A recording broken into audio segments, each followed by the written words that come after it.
नमस्कार, कल्पना voice channel में आप सभी का स्वागत है। आज की हमारी कहानी है विवाह। शाम का समय था। आरती किचन में काम कर रही थी और विशाल बाहर हॉल में बैठा टीवी देख रहा था। इतने में डोरबेल बजी। आरती ने जाकर दरवाज़ा खोला तो सामने उसका बेटा सोम था। उसके साथ एक लड़की भी थी। थोड़ी देर तक तो आरती उसे देखती ही रह गई, पर फिर सोम ने इशारा किया। तब आरती उसे अपने साथ अंदर ले आई। विशाल दोनों को साथ देखकर खुश हुआ, जैसे उस लड़की को पहले से जानता हो। इतने में सोम ने कहा, मॉम ये रिया है, मेरे साथ स्कूल में पढ़ती थी, वहाँ ये मेरी सीनियर थी और फिलहाल एक एडवर्टाइजमेंट कंपनी में क्रिएटिव हेड है। पापा इसे पहले से ही जानते हैं, बस आपसे मिलवाना बाकी था तो मैं आज इसे घर ले आया। ओह बैठो, मैं तुम्हारे लिए चाय नाश्ता लेकर आती हूँ। नहीं नहीं आंटी, आप परेशान मत होइए, बस आपसे मिलने की इच्छा थी इसलिए मैं सोम के साथ चली आई।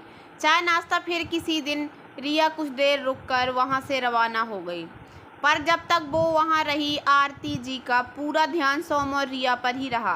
साफ पता चल रहा था कि दोनों की मन में कुछ है।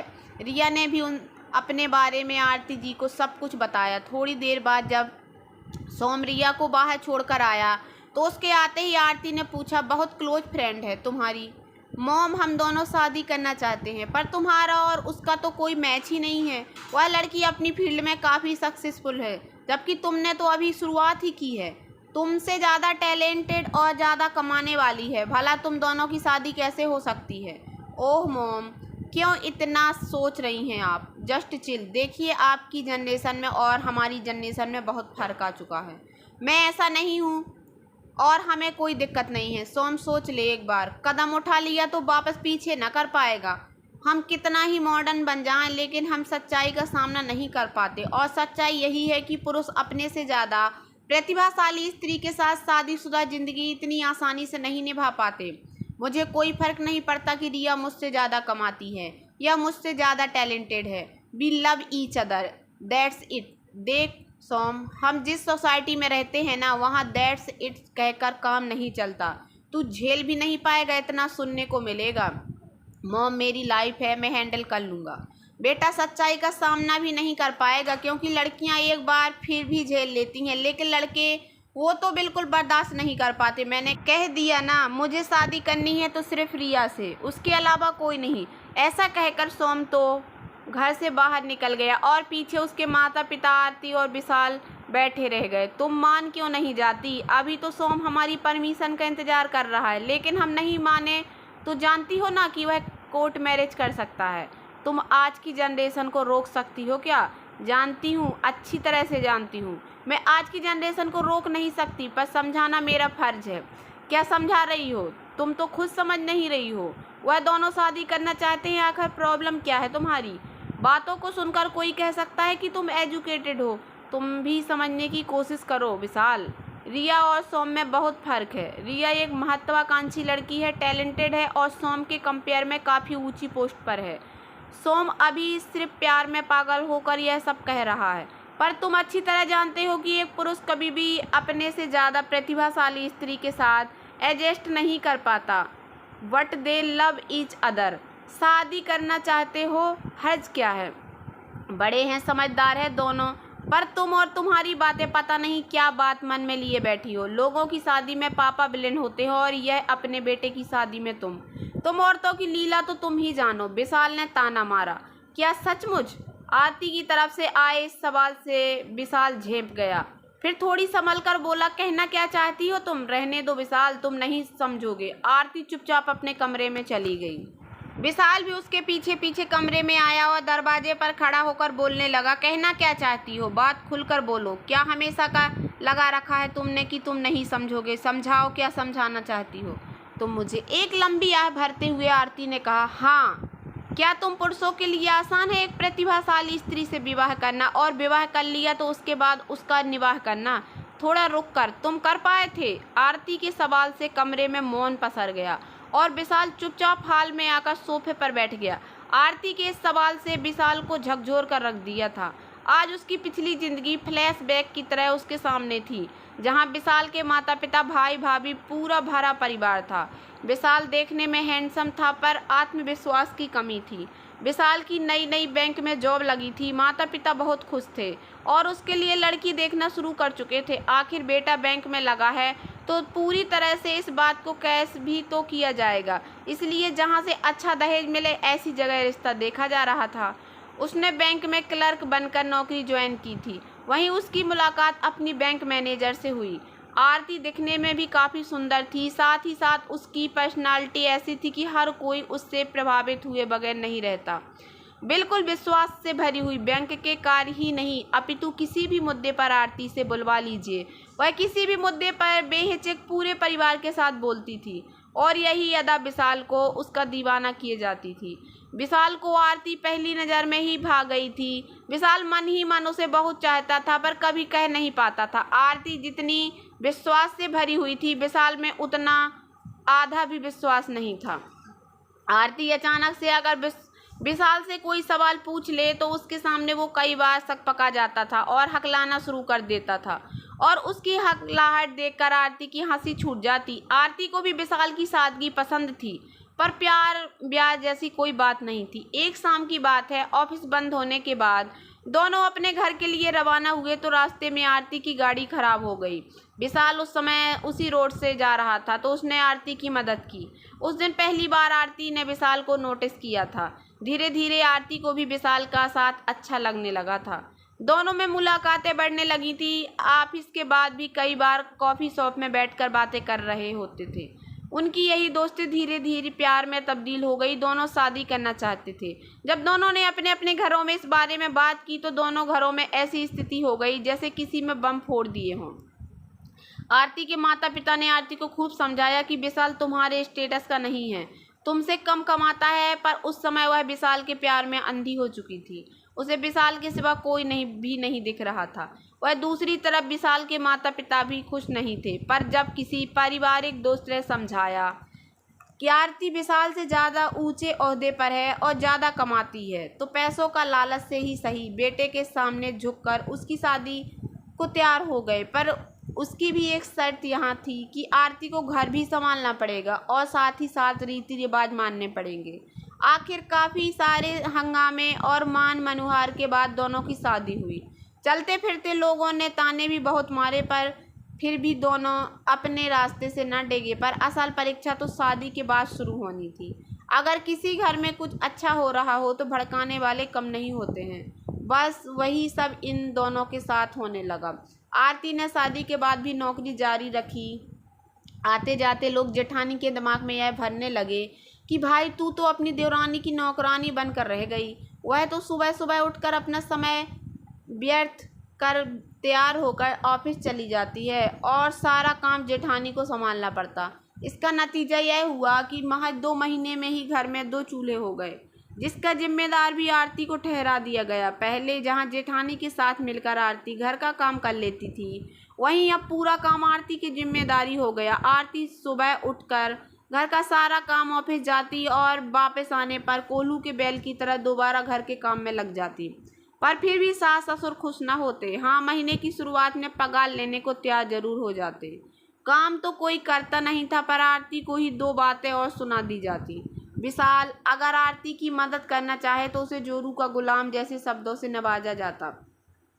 छोटे मोटे तीज त्योहार पर आरती से छुट्टी करने के लिए कहा जाता और अगर वह मना कर दे तो घर में लड़ाई झगड़े हो जाते। जब देखो तीज त्योहार पर लड़ाई झगड़े करवा देती है। यही संस्कार दिए हैं इसके माँ बाप ने। भला घर में बरकत कहाँ से हो? पता नहीं ऐसी नौकरी पेशा औरतें शादी करती ही क्यों हैं? जब नौकरी ही करनी है तो शादी नहीं करनी चाहिए थी। अब तीज त्योहार तो मनाने ही पड़ेंगे ना। अब तो विशाल के दोस्तों ने भी ताने मारने शुरू कर दिए। अरे भाभी जी तेरी कहाँ सुनती होंगी, ऑफिस में भी तेरी बॉस, घर में भी तेरी बॉस, तेरे तो मज़े हैं, भाभी कमा कर खिला रही हैं, तुझे क्या चिंता। लोग तो मजाक मजाक में कह जाते, लेकिन ये बातें सीधे विशाल के दिल पर तीर की तरह लगती।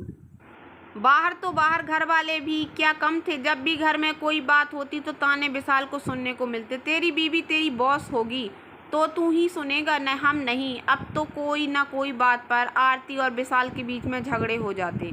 आरती भी समझ रही थी कि विशाल की मनोस्थिति वो आरती से नौकरी छोड़ने के लिए भी नहीं कह पा रहा था और ना ही चुप रह पा रहा था। उस दिन छोटी सी बात पर घर में झगड़ा हुआ था। माँ ने घर में यज्ञ हवन करवाया था जिसके लिए उन्होंने आरती से छुट्टी करने को कहा।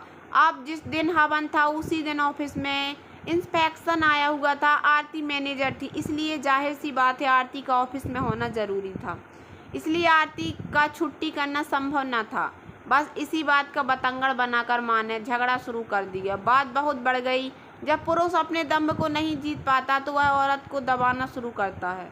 बस आज भी वही हुआ। आखिर एक पुरुष पर अपने पति होने से ज़्यादा पुरुष वाला दम हावी हो गया। गुस्से में विशाल ने आरती पर ही हाथ उठा दिया, जबकि वह अच्छी तरह जानता था कि आरती गलत नहीं थी। नतीजा यह हुआ कि आरती ने अपना सामान पैक किया और सीधे मायके जाकर बैठ गई। उस समय जमाना कुछ और था। कोई भी माता पिता यह नहीं चाहते थे कि शादीशुदा बेटी अपने मायके आकर बैठे। माता पिता ने भी उसे समझाने की बहुत कोशिश की, बिना यह जाने कि आरती की कोई गलती ही नहीं। पिता अलग ही गुस्सा हो रहे थे। पहले ही कहा था कि इस रिश्ते का कोई अस्तित्व नहीं है, पर इसी को समझ में नहीं आई थी। तब तो आंखों पर प्यार का पर्दा पड़ा हुआ था। बस सब कुछ छोड़ छाड़ कर आ गई। समाज में कोई इज्जत है कि नहीं हमारी? अब आप शांत रहिए, कुछ दिन शांति से बैठ जाइए। जब उसका गुस्सा ठंडा हो जाएगा तो अपने आप ही चली जाएगी। माँ ने पिताजी को चुप कराते हुए कहा, अरे इसकी छोटी बहन की शादी की बात चल रही है। क्या जवाब देंगे लड़के वालों को कि बड़ी बहन क्यों आकर बैठी है मायके? अरे कह देंगे कि कुछ दिन मायके मिलने के लिए आई है। आप पर शांति रखिए। आखिर कुछ दिन शादीशुदा बेटी मायके तो रह सकती है ना, जैसा तुम चाहो, पर खबरदार बाहर ये बात फैलनी नहीं चाहिए। और यहाँ विशाल भी अच्छे से जानता था कि आरती गलत नहीं थी, बल्कि गलती उसके माता पिता की थी, लेकिन उसका दम उसे आरती के सामने झुकने से रोक रहा था। वो पति ही क्या जो अपनी पत्नी के सामने झुक जाए, बस यही सोच उसे आगे बढ़ने से रोक रही थी। लेकिन कुछ दिन बाद पता चला कि आरती माँ बनने वाली है। अब तो आरती को हर कोई समझाने लगा था, बच्चे की दुहाई दी जाने लगी थी। विशाल भी चाहता था कि आरती वापस आ जाए, पर किस मुंह से बोले? एक दो बार माँ पिताजी से बोला तो दोनों उसे ही सुनाने लगे, हमने तो निकाला नहीं था उसे, अपनी मर्जी से गई है तो अपनी मर्जी से आ जाएगी, कोई ज़रूरत नहीं है उसे लाने की। अगर आज चूक गया तो कल को सिर पर चढ़कर नाचेगी। लेकिन समाज, रिश्तेदार और दोस्तों का इतना ज़्यादा दबाव बढ़ गया कि आखिरकार आरती के माता पिता खुद आरती की मर्जी के विरुद्ध उसको ज़बरदस्ती छोड़ने उसके ससुराल पहुंच गए। जिस तरह से सास ससुर जेठ जेठानी आरती को देखकर मुस्कुरा रहे थे, आरती के स्वाभिमान के टुकड़े टुकड़े हो गए। रूठी रानी को कौन मनाए, आ गई अपने आप ही। सास ने तंज कसा, और कितनी ही हवा में क्यों ना उड़ ले, रहना उसे जमीन पर ही है। अच्छे से जानते हैं ऐसी औरतों के पंख कुतरना। ससुर ने अपनी तरफ से दो शब्द और जोड़े। आरती बेचारी, वह तो अपनी स्वाभिमान की लाश उठाए उस घर में रहने की मजबूर हो गई, क्योंकि कोई साथ ही नहीं दे रहा था। ना माता पिता समझ रहे थे और ना ही पति। विशाल से तो इतना भी ना हुआ कि कम से कम अपनी गलती ही की माफ़ी मांग ले। हाँ, इतना ज़रूर था कि अब आरती पर तंज दो गुने प्रहार से किए जाने लगे। समाज की नज़रों में आरती वैसे भी कुसंस्कारी बहू बन चुकी थी, जो अपने पति के खिलाफ उसके घर को छोड़कर मायके चली गई।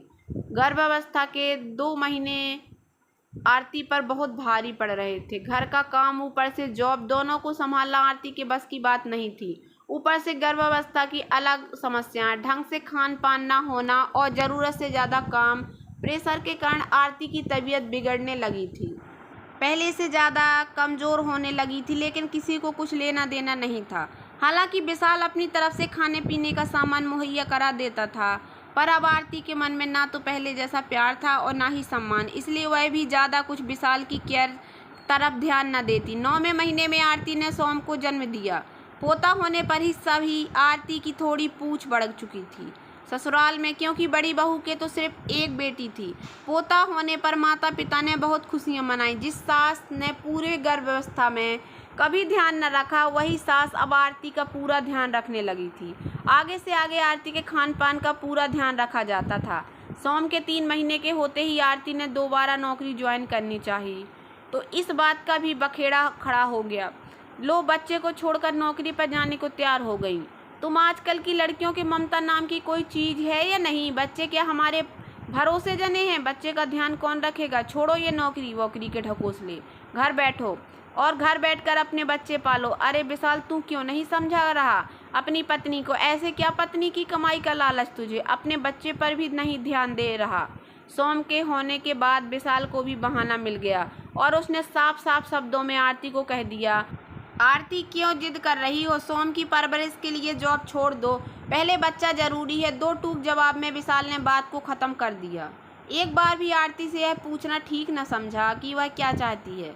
आखिर आरती इस शादी को तोड़ना नहीं चाहती थी, क्योंकि उसे अच्छे से समझ में आ चुका था कि इस समाज में एक औरत के लिए एक पुरुष का अस्तित्व होना जरूरी है। पर जॉब के लिए भी तो उसे बहुत मेहनत की थी। सच है, जब पति साथ नहीं देता है तो औरत दोराहे पर खड़ी हो ही जाती है। आरती के साथ भी यही हो रहा था, पति साथ न दे रहा था। आखिर वो करे क्या। आरती, नौकरी छोड़ो और घर संभालो, सोम की परवरिश ज़्यादा जरूरी है। आखिर विशाल के दो टूक जवाब ने आरती को नौकरी छोड़ने पर मजबूर कर ही दिया। उसे अपनी गृहस्थी बचानी थी, सोम की परवरिश करनी थी और अपने पति के दम को, अपना करियर, सब कुछ छोड़ दिया और पूरी तरह से गृहस्थ जीवन बिताने लगी। आरती के इस फैसले में सब लोग खुश थे, सिर्फ आरती को छोड़कर। सबको अपनी अपनी विजय हासिल हो चुकी थी और आरती अपनी हार अपने दिल में समेटे बस अपनी गृहस्थी बचा रही थी। उसके दिल के टूटने की आवाज़ तो किसी ने न सुनी थी। नौकरी छोड़ने के बाद भी कौन सा कोई भी उससे सुनता था। घर के फैसलों में कोई कभी कुछ पूछा नहीं जाता था। उसे तो सिर्फ कार्यकर्ता की तरह काम बता दिया जाता था। सबसे बड़ा बदलाव तो उसने खुद में किया था। अब वह ज़्यादा किसी से कुछ कहती भी नहीं थी। अपना पहले जैसी उन्मुख हंसी थी और ना ही साज सिंगार, बिल्कुल साधारण से रहने लगी थी। इसमें जो काम कह दिया चुपचाप कर दिया। शायद अब यह गूंगी गुड़िया सबको पसंद आती थी।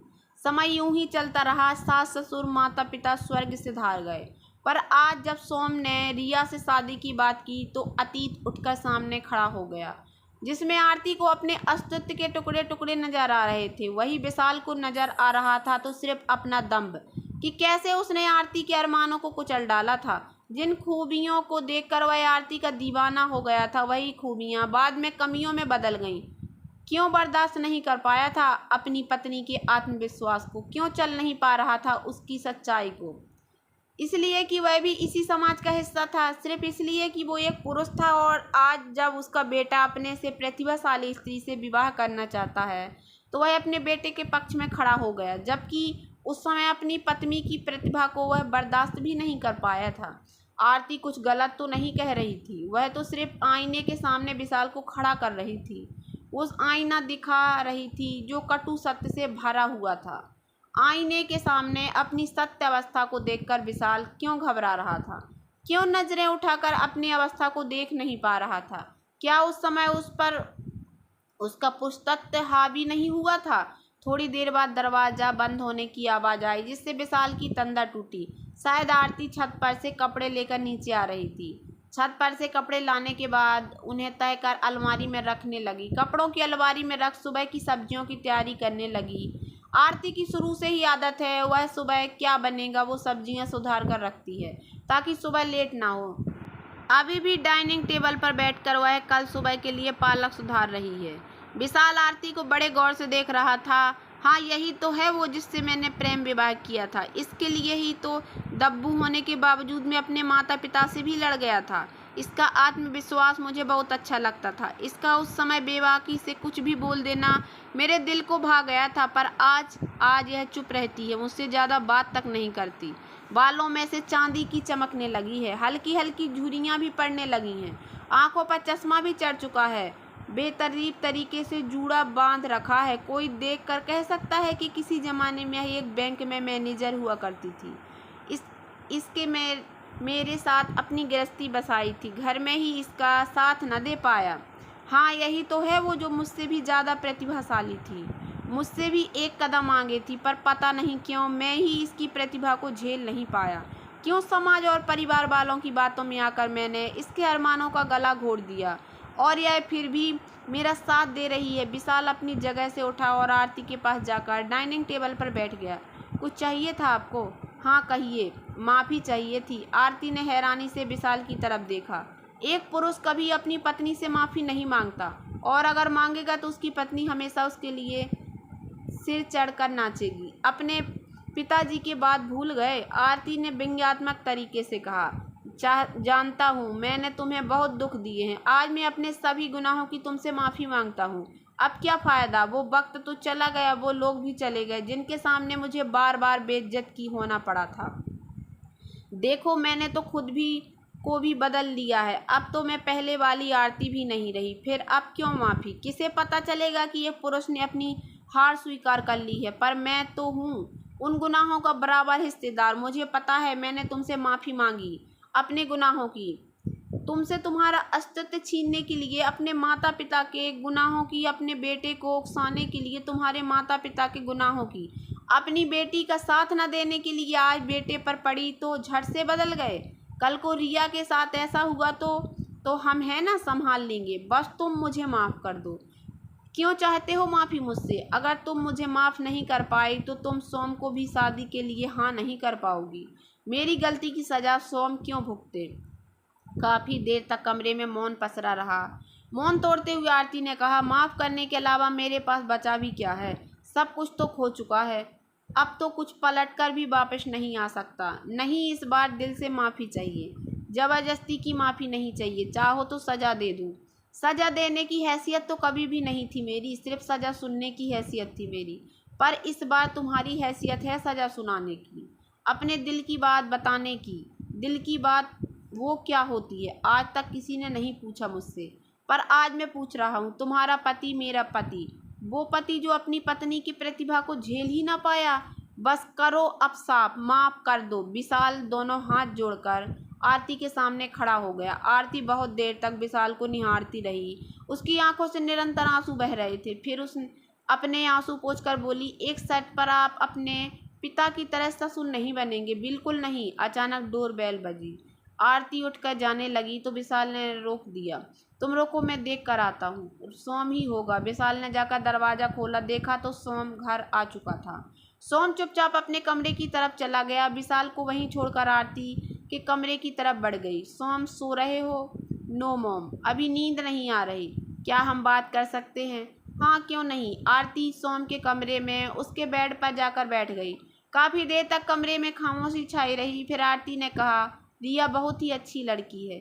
क्या तुम सचमुच उससे शादी करना चाहते हो?